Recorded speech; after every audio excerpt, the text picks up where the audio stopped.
ժողովի համար եւ կարծում եմ լավ է երեխեք այս թեվը էս խնայում ենք շատ, հիմա տեսեք մեքենաներն էլ քրճատեցինք, հիմա ազգային ժողովի պատմության մեջ երբևիցե ամենակիչ մեքենաները կա։ Քանի Գրել եմ 30 հատ մեքենա, չեմ գրած այն մոտ բանում։ Եղա ոնց ասես, դու ոնց ասես։ առաջարկերը Բանսի պայմանագրից հասկսենք, պարոն Սիմոնյան։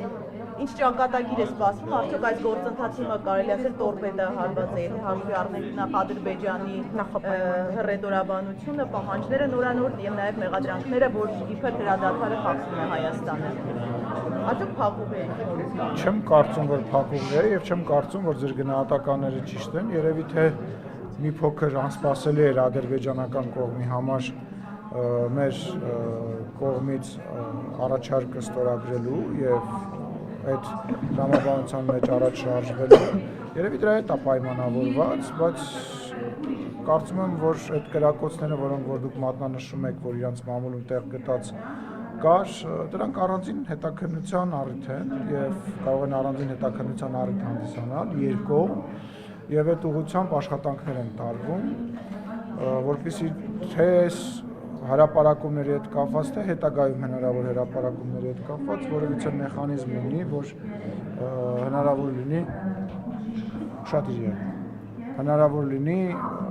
նման բաներից խուսափել, բայց չէ, չեմ համոզված։ Իսկ ինչ էր անակնկալ Բաքվի համար, որ Հայաստանը ինչ։ Տեսեք, ես նույնիսկ այդ տպավորությունը ունեմ անցյալի հետ կապված, հա, որ եղել է հայկական մարտավարությունը նենց է եղել, որ ադրբեջանական կողմի մոտ նույնիսկ տպավորություն է եղել, որ իրենք կարող են ի սկզբանե ինչ-որ բանի համաձայնվեն, իմանալով, որ հայերը մեկը չեն համաձայնվել։ Նույնիսկ իրանց համար ոչ օգտակար, որոնց հետ իրանք համաձայն չեն, բայց իրանք իմանալով, որ մեկը հայկական կողմը չի համաձայնվելու, միջազգային այլ կառույցների, մասնակիցների մոտ այդ տպավորությունը անելու համար, տենց մարտը գործելավոճ է։ Դա իմ անձնական տպավորությունն է եղել եւ նպատակը այս պայմանագրի քննարկման մեջ եղել է ինչ-որ արդյունքի հասնելու, այլ ոչ թե խոսակցությունը հավերժ շարունակելու եւ ենթադրում եմ, որ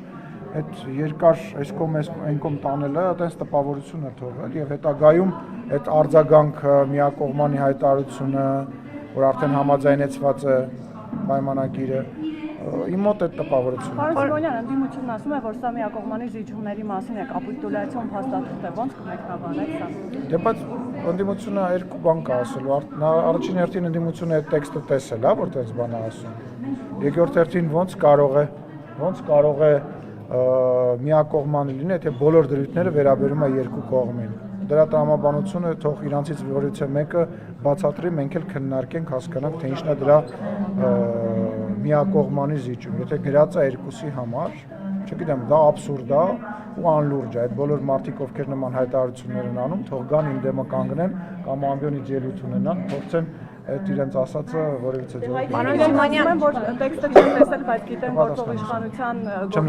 իրենք ասում են տեքստը դեռ չի հրապարակվել, բայց ծանոթ են գործող իշխանության այսպես ասած ձեռագրին, իսկ դա կապիտուլյացիաների մասին է։ Պատիվ ունեմ Դաշնակցության հայտարարել այդ մասին։ Դե առաջի ամենահայտնի կապիտուլյացիան պատիվ ունեմ է Սերժ Սարգսյանի կապիտուլյացիան էր 2018 թվականին հայ ժողովրդի առաջ։ Երկրորդը 2018 թվականին, այո։ Երկրորդը ուզում եմ ասել, որ երբ որ դու ասում ես, որ տրամաբանությունը հենա, որ իրանք հայտնի է ոճը եւ դրանով է հիմնավորում առանց տեքստի հետ ծանոթանալու, դա անլուրջ տպավորություն է տոնում, դա քաղաքական գործին վայել գործելավոճ չի։ Բազմիցս հայտարարվել, որ բոլոր կետերը վերաբերում են երկու կողմերին։ Եթե օրինակ այնտեղ գրված է, որ հայկական կողմը պետք է կապիտուլացվի, դա նշանակում է, որ ադրբեջանական կողմը նույնպես պետք է կապիտուլացվի։ Ասենք մարդ ինչքան կարելի է նույն անիմաստ խոսակցությունը կրկնել։ Ինչ վերաբերում է վարչապետը ձեր հարցին պատասխանեց իր հարցազրույցի ժամանակ, որ այդ փաստաթուղթը ունի երկու տեր եւ միակողմանի որևիցե բան անելը ճիշտ չի։ Բայց ինչի Ադրբեջանը միշտ միակողմանի անում, ախր ինչ են մենք խաղի կանոնները միայն հայկական կողմը պահպանում։ Դուք տեսել եք որևէ դեպքում Ադրբեջանը խաղի կանոն պահպանի։ Այո, տեսել եմ որևէ դեպքում, երբ որ մենք քննարկում ենք եւ օրինակ հաստատում ենք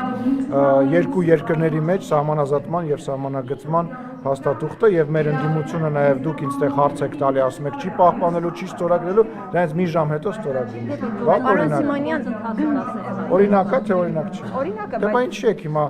բացարձակ ինչ որ ձևով բաներ ասում։ Հետո երկրորդը ձեզ ուրիշ բան ասեմ։ Հիմա եթե դիմացինը պայմանականորեն, եթե վատ բան է անում, այդ նշանակում է մենք էլ վատ։ Մենք մեր վարկը ունենք, մենք մեր դիրքը ունենք։ Դուք տեսեք ինչքան լրատվամիջոց կա Հայաստանի Հանրապետությունում, ինչքան ազատ է լրատվամիջոցները։ Հիմա ինչ որ երկրներում դա ազատ չի։ Օրինակ Ադրբեջանում ըստ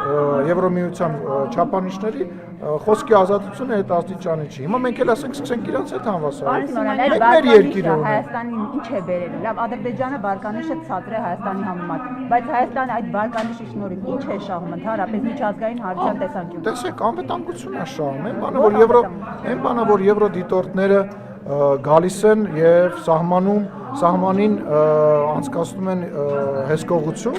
այն բանը, որ միջազգային զեկույցներ են ունենում, այն բանը, որ Հայաստանի Հանրապետությանը օգնություն է տրամադրվում, այն բանը, որ Հայաստանի Հանրապետության հետ համագործակցություն է տեղի ունենում, բայց այդ ամեն ինչը դրա հաշվին է տեղի ունենում։ Կարող է մեր դուդուկից Իրանի եւ մեր սիրուն հայի աչերի համար այդ ամեն ինչը տեղի ունենում, հետո էլ բողոքում եք, ասում եք, մեր վրա հարձակվեցին, աշխարհը ձեն չհանեց։ Բայց սխալ ենք մեզ պահել,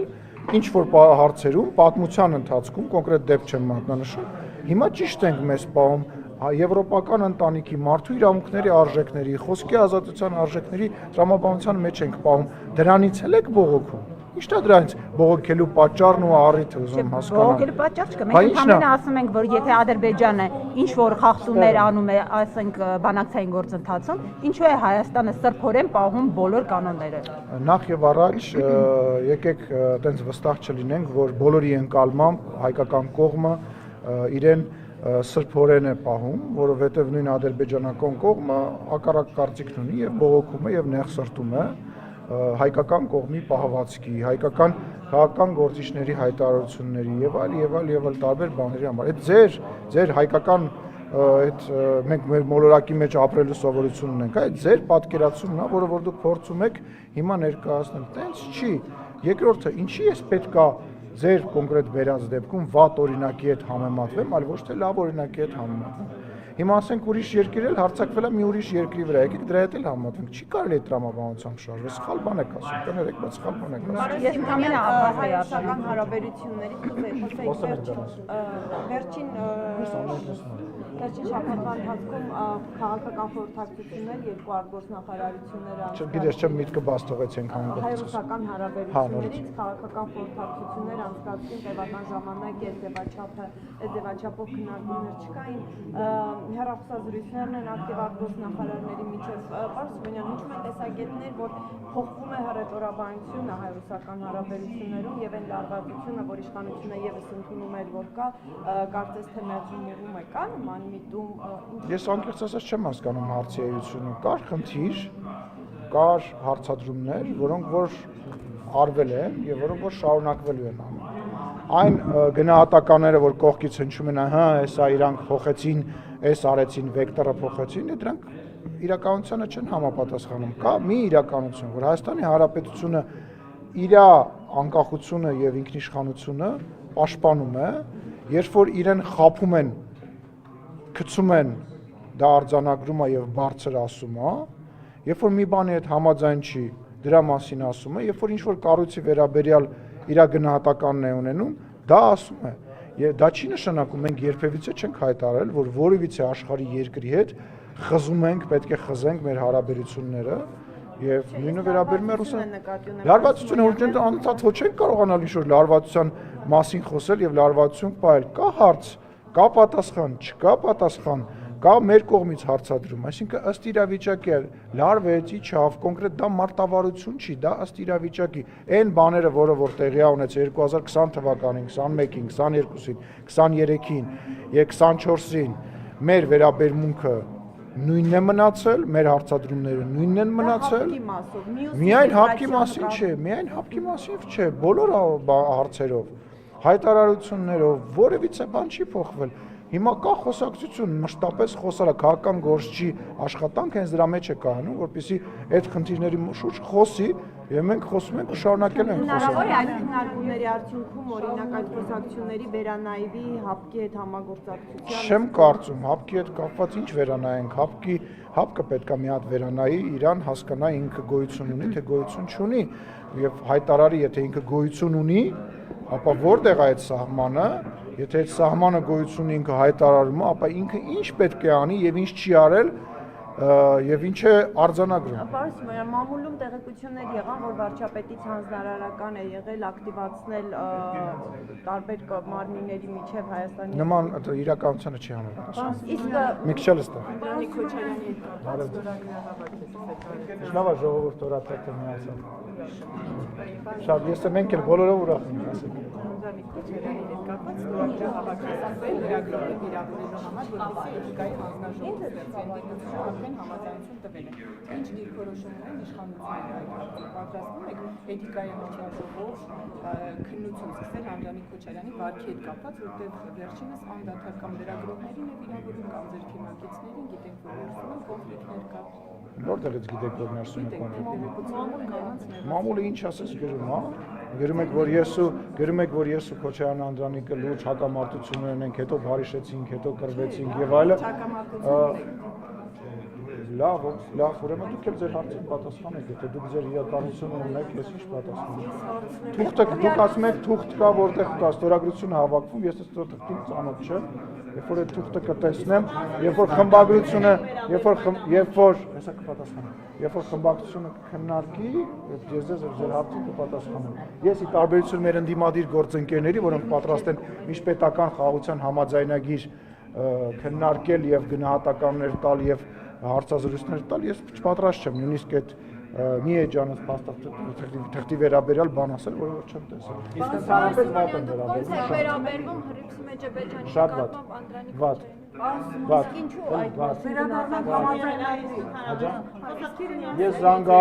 զանգահարել եմ իրեն, հենց այդ միջադեպին ծանոթացել եմ, ես դուրսն եմ երկրում, զանգահարել եմ իրան, իր հետ խոսել եմ,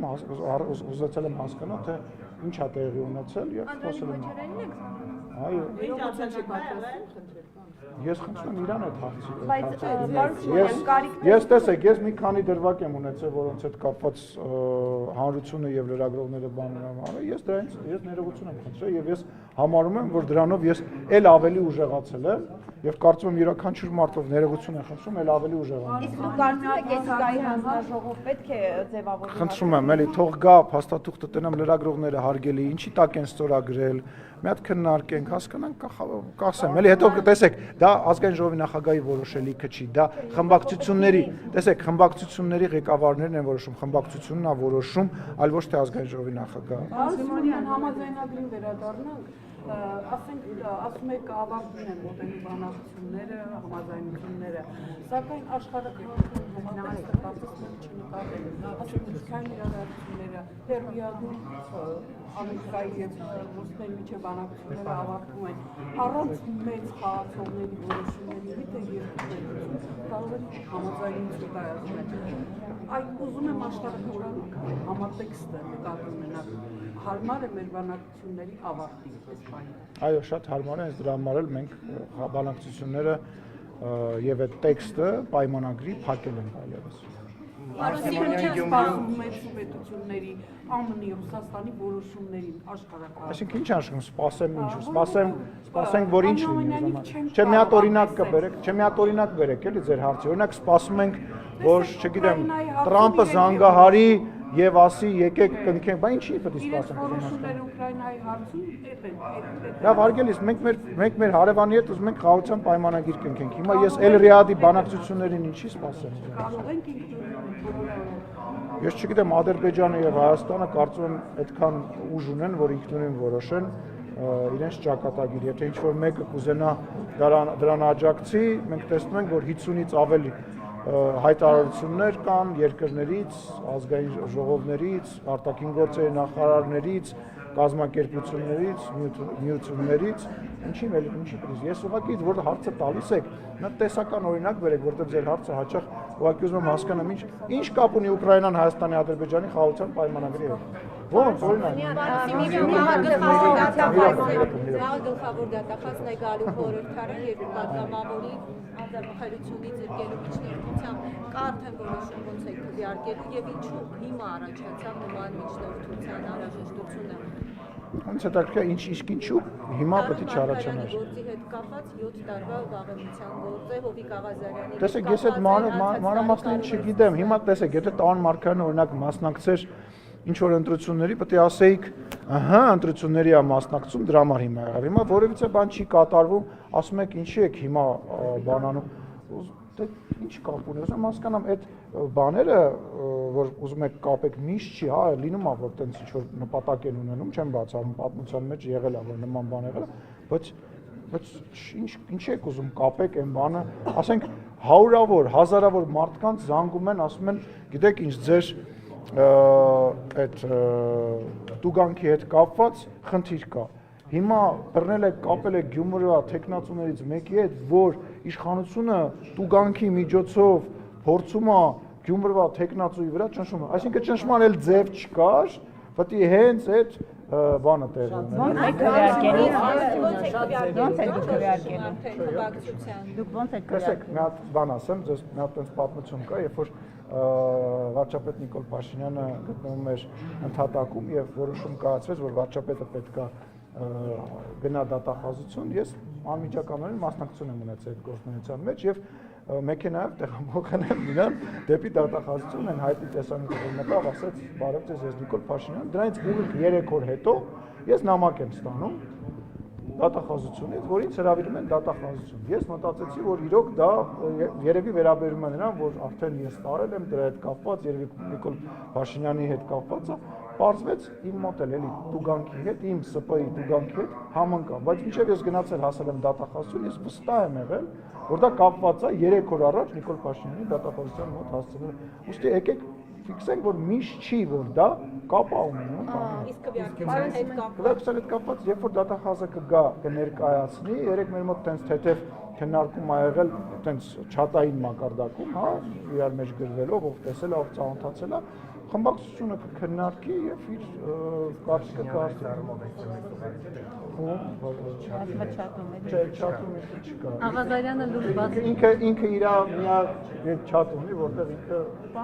Աղազարյանը լուրջ բացահայտումներ ունի մտահոգություններ, ամեն դեպքում քաղաքականների ագրեսիվ հայտարարությունները,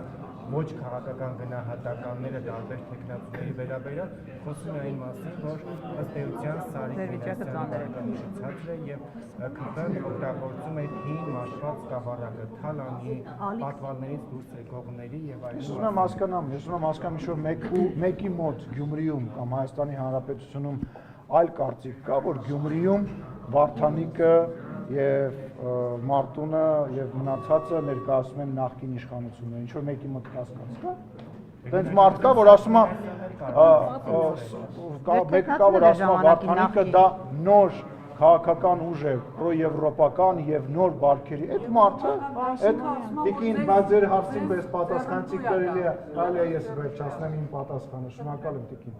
Կա ինչ-որ մեկը, որ մտածում է, որ դրանք տենց նոր առաջադեմ ուժեր են եւ իշխանությունը բարձով է, բարձ չողը, Վարդանիկին ճանաչում եք, ազգային ժողովում եղել է, կա մարդ, որ չի ճանաչում իրան, այն մյուսներին ճանաչում եք, Գյումրեցին, գիտեք ինչ, ես այդ իսկ այդ վարկանիշների հետ կապված, ես համարում եմ, որ հիմա մենք վարկանիշներից խոսալու կարիք չունենք, որտեվ ես հավատում եմ Գյումրեցու իմաստությանը, ես գիտեմ, որ ինքը բոլորին լավ ճանաչում է, այդ բոլոր ձևերը շատ լավ գիտի եւ կգնա իր ճիշտ որոշումը։ Եթե այնպես ստացի, արեք գնանք գաղութ, քպականներին ասում արեք գնանք գաղութ, տենանք ով լավ տվադուրս կուկաններից կարող։ Նախ եւ առաջ ինքը չի հասկացել ինքը որտեղ է հայտնվել։ Ինքը չի հասկացել որտեղ է հայտնվել, իսկ իր տեղը իրոք գաղութում է ինձ թվում, հա։ Բայց չէ։ Որովհետև ես ազգային իշխանությունը ես հասկանում եմ որ դուք Նյուզեյմից եք ձեր սեփականատերը տենց բան ունի, բայց մեր իշխանությունը մի կպեք, իմ հարցը Ռոբերտ Քոչարյանը չի ձեր սեփականատերը։ Մեր իշխանությունը չի խառնում օրենսդրական գործունեության մեջ։ Չեք նկատել այս սեփականատերերի մի որովհետև դուք պետք է ապացուցեք, դե ապացուցեք որ Ռոբերտ Քոչարյանը։ Դուք ապացուցեք, մենք էլ կպասենք։ որ Ռոբերտ Քոչարյանի ժամանակահատվածում քաղբանտարկյալներ են եղել, Չէ, մեր սեփականատիրությունն եք խոսում։ Ինքը չի ձեր սեփականատիրը։ Ապացուցեք, մենք միասին Ինքը չի հարցնում եմ։ Ես չգիտեմ, ես այդպեսի տեղեկություն չունեմ։ Հերքեք։ Եթե ասեք, որ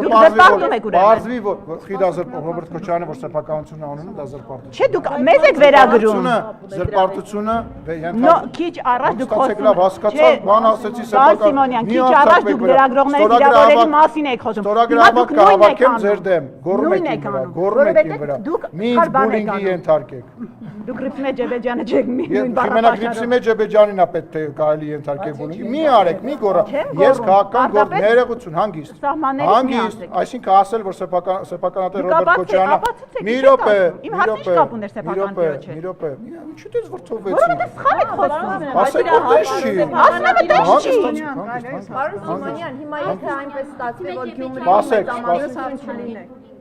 Պետք հետո կարելի է ընդհանրապես։ Տենց ասեցի, հա, չէ, տենց չասեցի, դուք սխալ լսեցիք։ Ասեց դուք Ռիփսիմե Ջեբեջյանը չեք, որ ձեզ բուլինգի ենթարկեք։ Ասեցի միայն Ռիփսիմե Ջեբեջյանին է հնարավոր ենթարկել բուլինգի։ Հանգստացեք, տես չեմ։ Դա նկատի չէ։ Ասեց դուք Ռիփսիմե եք, ասի մենակ Ռիփսիմեին վերաբերյալ չի դա, հա, ես դա եմ ասել, մի անհանգստացեք։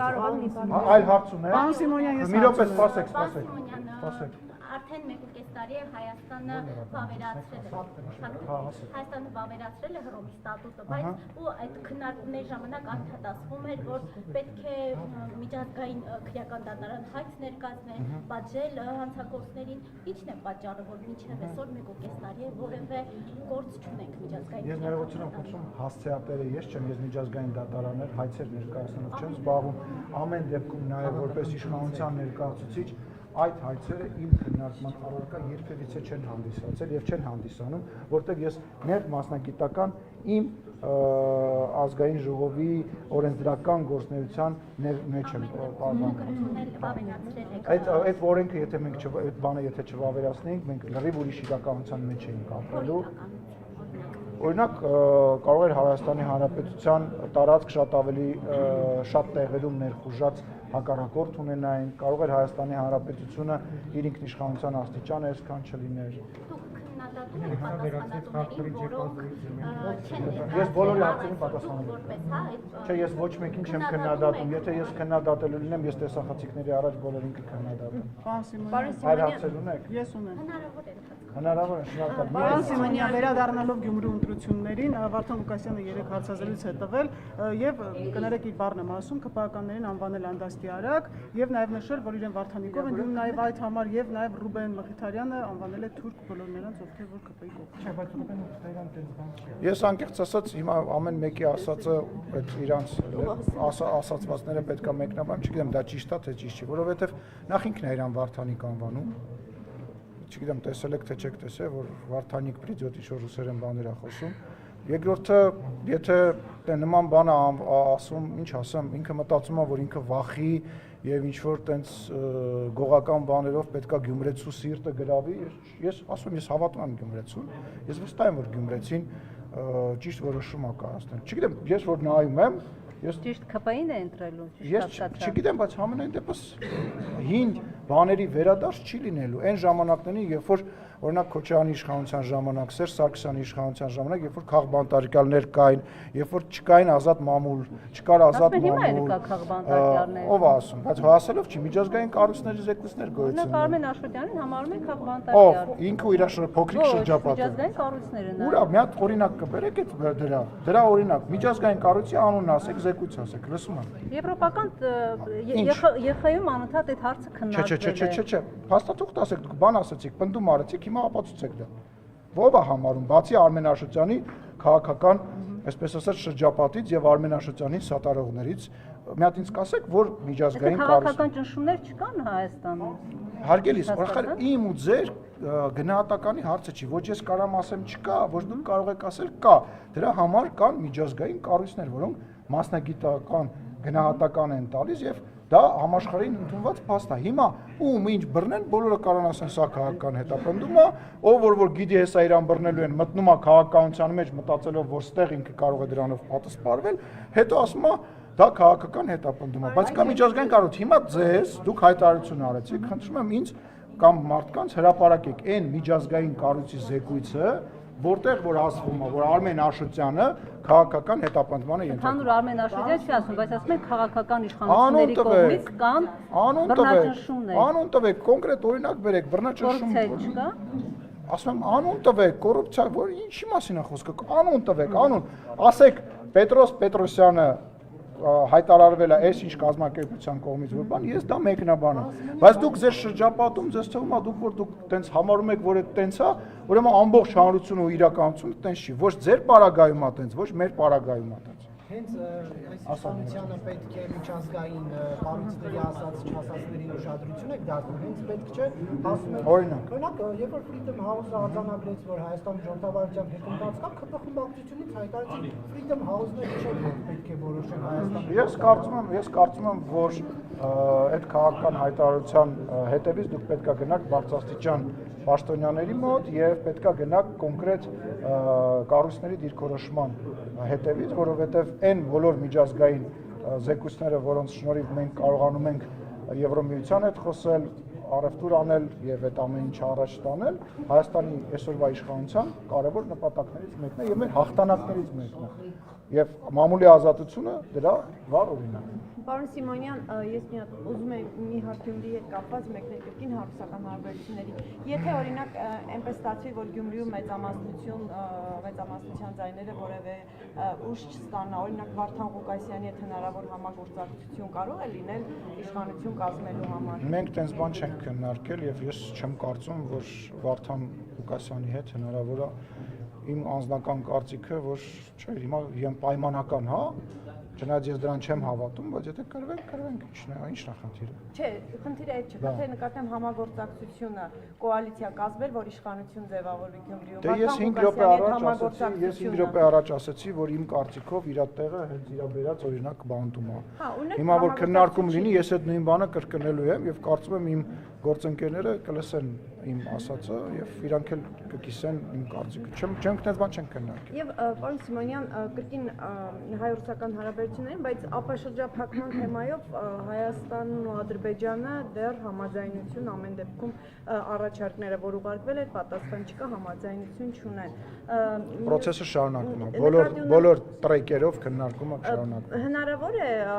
քննարկման արդյունավետության կամ այլ հանգամանքներից ելնելով վերադառնալ օրինակ այն եռակողմ ձևաչափին, որ գործում էր ապաշրջափակման հարցով ռուսական միջնորդությամբ։ Դες բան չի քննարկվում։ Այս բան մենք չենք քննարկում, չենք խոսած այդ։ Չգիտեմ, որտեղից եք այդ։ Չէ, հարցնում Ես անընդհատ այդ ռուսական ստվերը տեսնելու թե դրական, թե բացասական առումով դադարեցրեք։ Փակեք այդ թեման։ Ասարիվ Սիմիջան։ Պարոն Սիմոնյան, ձեզ ասում եմ, որ դուք բոլոր ոլորտներում ձեր իշխանությունը ձախողել է ու գետ մի ոլորտ չկա անդիմություն, գետ մի ոլորտ չկա, որտեղ դուք աներկվա հաջողություններ արձանագրած ունեք, հիմա կարող եք վերհիշել, թե որ ոլորտներում դուք ունեցել եք հաջողություն այս 7 տարիների ընթացքում։ Բազմաթիվ ազատությունների, իրավունքների տարբեր անվտանգային իդեպ այո, լուրջ եմ ասում, ինչի։ Դուք չէիք, որ պատերազմից անմիջապես հետո ասում էիք, որ նոր պատերազմա լինելու, որ հեսա հարձակվելու են Հայաստանը վերացնեն, որ նույն բանակցողը չի կարող բանակցել։ Դուք չէիք ասում, որ նույն բանակցողը իր հարցը,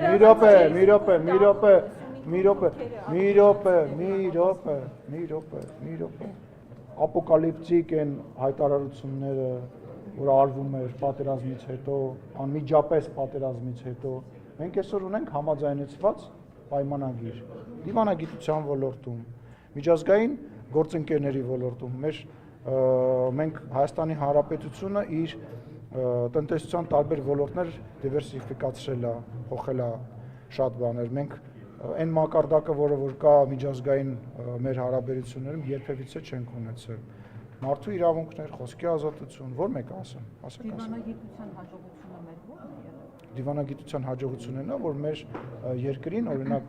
այն երկրները, որոնք որ գիտեն, որ մենք ՀԱՊԿ-ի անդամ ենք, այնուամենայնիվ զենք են վաճառում, դա հաջողություն չի։ Այն, որ միջազգային դիտորդները քաղաքացիական Հայաստանի Հանրապետության սահմանին են կանգնած եւ դա բարձրացնում է Հայաստանի Հանրապետության անվտանգային մակարդակը։ Այն, որ Հայաստանի Հանրապետության ձայնը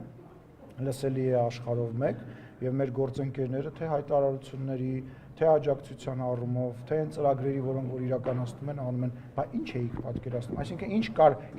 ինչ պետք է լիներ, որ դեռ չի եղել միջազգային առումով, որ ձեզ հիմա այլ կարծիքի ա բերում։ Պայմանագրի ստորագրումից հետո ագրեսոր կողմը Ադրբեջանն էր, բոլորը հավասարության նշան դրեցին, դիվանագիտությունը։ Ով է հավասարության նշան դրեց։ Ով է հավասարության նշան դրեց։ Ով է հակառակվան արել։ Ցույց տվեք երկի, որ ասենք հավասարության բոլոր նշան չի որևիցե Հայաստանի Հանրապետության վրա հարձակման դեպքերը միակողմանի ձևով ուղիղ հայտարարություններով, հասցեական հայտարարություններով քննադատվել են միջազգային գործընկերների կողմից։ Դրա հետևանքն է,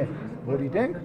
բան են ուղարկել, քաղաքացիական այդ առաքելությունն են ուղարկել։ Ու դուք մի բան ասեմ, շատ հնարավոր էր 2020 թվականի պատերազմից հետո եւ տենց պլանել կար, եւ ես չեմ բացառում, որ այդ պլանը միգուցե ինչ-որ մարդկանց մտքում կա, որ իմանալ, ունենալ հայլային նույն իրավիճակը, որը եղել է 90-ականներից հետո, այսինքն ադրբեջանական զորքը պայմանական ինչ-որ տոկոս Հայաստանի Հանրապետության տարածքից զավթի, նստի եւ հռչակի,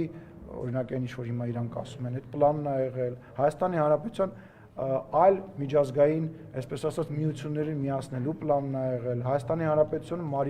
մարիոնետային իշխանություն բերելու պլանն է եղել։ Դուք Հայաստանում եք ապրում, դուք այդ ամեն ինչը չգիտեք։ Մենք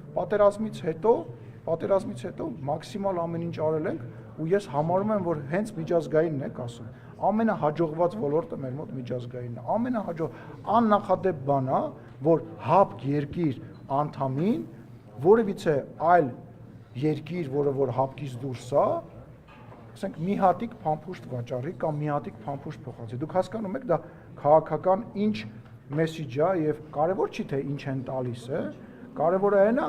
է, թե ինչ են այդ հենց այդ գործողությունը, դա նշանակում է վստահության այն աստիճանը, որ քո օրինակ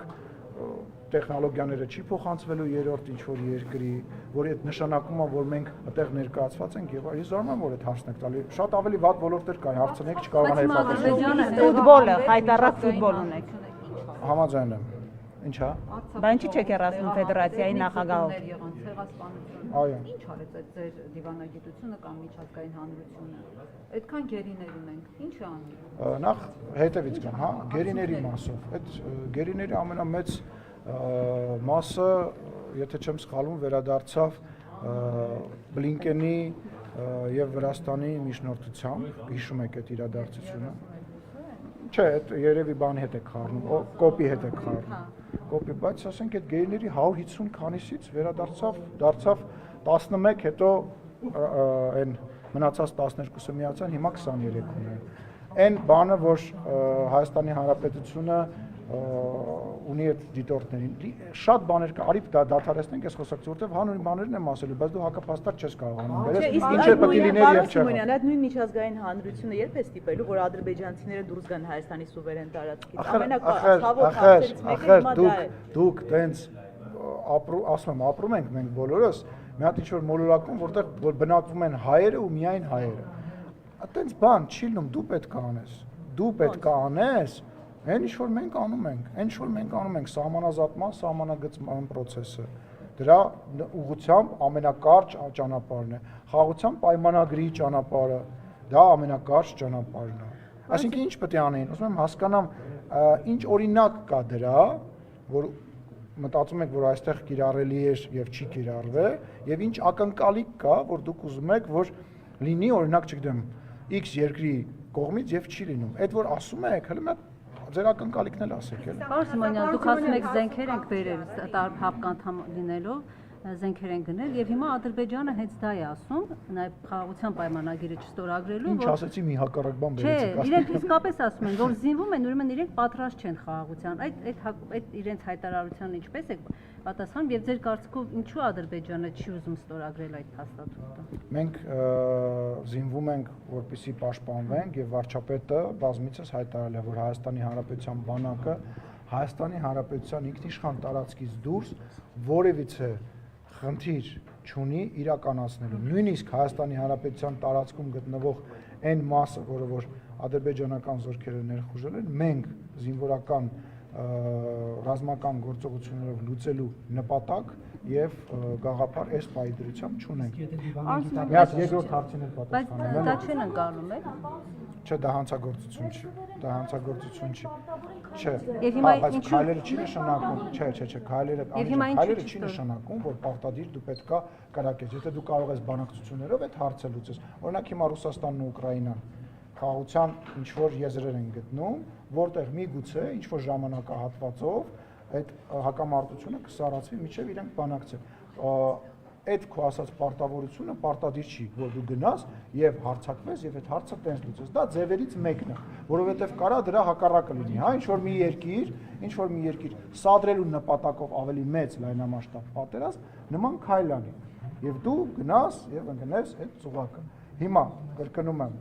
ճանապարհներից մեկը դիվանագիտությամբ։ Մենք տեսնում ենք այդ հարցը դիվանագիտությամբ լուծելու տարբերակը։ Միևնույն ժամանակ այն հարցը, որը որ տվեց ձեր գործընկերը նրա մասին, որ Հայաստանի Հանրապետությունը բարձրացնում է իր պաշտպանողականությունը։ Եվ ինչու՞ չի։ Այս Կարինեի հարցին պատասխանպես կվերադառնամ, էլի, Անի ջան, մի րոպե սպասի։ Մի հատ վերջացնեմ Կարինեի հարցին։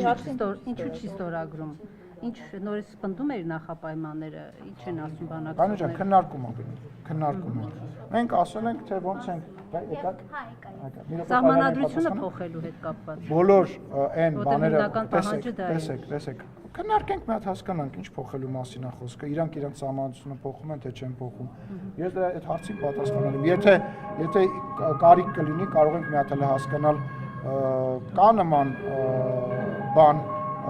անելու անհրաժեշտություն թե չկա։ Այո, կան։ Համաձայնագրի ստորագրելը ինչ է տալու Հայաստանին, որովհետև Լևոն Քոչարյանը հայտարարել է, որ դա պայմանագիր չէ, համաձայնագիր է ընդհանրապես եւ պարտադիր կատարման ուժ չունի։ Լևոն Քոչարյան թող գնա իր գիտելիքները մի քիչ բանանի, ինչ նշանակում պայմանագիր չէ, համաձայնագիր է։ Ինչն է դրա խնդիրը։ Ես ներողություն եմ խնդրում։ Իսկ ինչ տարբերություն դրանց մեջ։ Իրավական տարբերություն։ Ով ասում։ Ես ձեզ որպես իրավաբան ասում եմ, մասնագիտական բան եմ ասում։ Որևիցե տարբերություն չկա, դա լեքսիկոնի ոճաբանությունը, որևիցե մեկի պարագայում պարտադիր եւ ոչ պարտադիր բաղադրիչներ չկա, կա Վենայում, եթե չեմ սխալվում, կոնվենցիա կա, եթե պետք է նույնիսկ կարող եմ ձեզ տրամադրել։ Այսինքն այդքան վստահ եմ, կարող եմ ձեզ տրամադրել։ Իրավական առումով նման բան չկա։ Հիմա որ ինքը ասում է պայմանագիր անեց համաձայնագիր է։ Այո, տեսել եմ։ Ինչ է վերջը պայմանագիր է գրած։ Բայց ասենք համաձայնագիր նշանակում չէ, ախր մի րոպե դրա մեջ տարբերություն չկա։ Բայց համաձայնագիր է գրած ոնց որ ամեն դեպքում։ Անկեղծ ասած չեմ հիշում, կարևորը երկու հիմնական բանն է, իրավական կարևորությունը, այսինքն ինքը իրավական առումով ոչ ստորադասա, ոչ վերադասա մեկը մյուսից տարբերություն չկա եւ երկրորդը դրանից բովանդակությունը չի փոխվում։ Պարոն Սիմոնյան, Վենետիկի հանձնաժողովից խոսեցիք։ Այսինքն այս Ադրբեջանի եւ Հայաստանի միջև համաձայնագիրը կամ կլինի ուղղակի դուք ուշադրություն դարձնեք իմ հարցերին եւ ոչ թե այն հանգամանքի, որ ներկա եմ այստեղ։ Չդասնեմ ուշադրություն, որ ներկա եք։ Հարցերի Դրանն եմ դասում, ամենաշատ հարցը դուք եք տալիս։ Այս համաձայնագիրը կամ պայմանագիրը, ինչպես դուք ասում եք, ներպետական համաձայնեցման ընթացակարգերով Հայաստանում անցել է ամբողջությամբ, որովհետև մենք նաև այդպիսի օրենք ունենք միջազգային պայմանագրերի մասին։ Կլինի դուք գնաք ճշտեք ձեր գիտելիքները նորգակ ինձ հարցրել։ Դե ես ձեզ տեղեկություն հայտնեմ, որ դուք միջև վերջ չեք ճշտել, որովհետև այդ համաձայնագիրը, պայմանագիրը կամ որևիցե միջազգային փաստաթուղթը ասնում է ներպետական ընթացակարգ, երբ որ ինքը արդեն ստորագրված է լինում։ Երբ որ ինքը ստորագրված կլինի, ինքը անցնելու է սահմանադրական դատարան եւ գալու է այստեղ վավերացման։ Տեսակ որ չգիտեք։ Աչուցախ բոլորին ուղղորդում եք, որ իրենց գիտելիքները բանանեք թարմացնել, բայց չեք կարծում, որ ԿՊԱ-կաններն այդ հարցում ամենախոցելիներն են մինչև առաջին դեմքի մակարդակով սկսած։ Չէ, չեմ կարծում, ինչ եք դες կարծում։ Ուզում ես ասես դու ավելի խելացի ես, քան ես նման բնդում չարեցի։ Բադու երբ որ ես նման տիպ արտահայտություն չեմ արել, բոլորն էլ սխալական են եւ բոլորն էլ ինչ որ ձևով մշտապես իրենց գիտելիքները թարմացնելու կարիք ունեն, բայց ձեր ասածը կոռեկտ չի, առավել եւս որ դուք ակնարկ եք անում Հայաստանի Հանրապետության ղեկավարին այլ ավելի կոռեկտ չի։ Երբ որ կգնաք կշշտեք, կարելի է կասկածի տակ դնել, բայց իմ ներկայությամբ եւ չէ, ոչ թե հարց մի տվեք, իմ ներկայությամբ նման կարամ վերջացնեմ, իմ ներկայությամբ նման հարց տալու պարագայում ակնհայտ է, որ ես դրան բացասական եւ շատ ավելի նյարդային եմ պատասխանելու, քան որևիցե այլ պարագայում։ Պարոն Սիմոնյան, Ինչ ժողովրդավարությունը չի թույլ տալիս, որ ազգային ժողովի նախագահը պատասխանի։ Ես նյարդային պետքա չլինեմ։ Պարոն Սիմոնյան, ժողովրդավարության գնալ ձեր գիտելիքները կճշտեք ու կմից կսովորեցնեք, թե որտեղ է գրված, որ չի կարող նյարդայնանալ։ Պարոն Սիմոնյան, կարող եմ մի բան։ Դուք այդ ով է տենց ասում։ Ես ներողություն եմ խնդրում, ԱՄՆ-ի նախագահը հիմա նյարդային է եւ զուսպա ամենադեմոկրատ երկրները, հա։ Բա ում է, հա։ Որ երկրի ժողովրդավար Անգլիայի երկրի ղեկավարը Անգլիայի վերում է, լսեք, որը ես համարում եմ, որ հայկական քաղաքական գործիչները բավականին լավն են եւ շատ ու շատ ժողովրդավար երկրներ պետք է սովորեն սենց ժողովրդավար լինելու եւ սենց զուսպ լինելու եւ սենց համբերատար լինելու, որտեվ եթե դուք գնաք հիմա այս տեսախցիկների տակ նայեք մեկնաբանությունները բացի իմ մասին վատ բան գրելուց, նաեւ գրում են թե ոնց է Ես դրան պատասխանել եմ, եք չեմ պատասխանել։ Բայց ես դրան պատասխանել եմ, չէ։ Բայց ես դրան պատասխանել եմ։ Ուզեք մի հատ էլ հարցեք, մի հարց տվեք, եթե ձեզ դա կուրախացնի։ Գնանք կնայեք։ Ասում եք, որ շատ ինֆորմացիա կա, որ չունեմ։ Ես դրան պատասխանել եմ։ Այլ հարցեր։ Պարոն Սիմոնյան, մի քանի անգամ հայտարարվեց վերջին օրերին այդ Վենետիկի հանձնաժողով սահմանադրությունները փորձաքննության ուղարկելու մասին, այդ մտահոգությունները փարատելու մասով։ Նման առաջարկ արվել է գրավոր ընթացակարգով։ Չկա, դա բանավոր իմ կարծիքն էր, որը որ ես հնչեցրել եմ։ Ձեր թիմից էլի են հնչել տեսակետը, դրա համար եմ հարցնում։ Ես ուրախ եմ, որ համընկել եմ։ Իսկ հնարավոր է ամեն դեպքում այդպիսի նախաձեռնություն լինի, եթե Բաքուն շարունակում է։ Չեմ բացառում։ Այլ հարցեր կան։ Շնորհակալություն։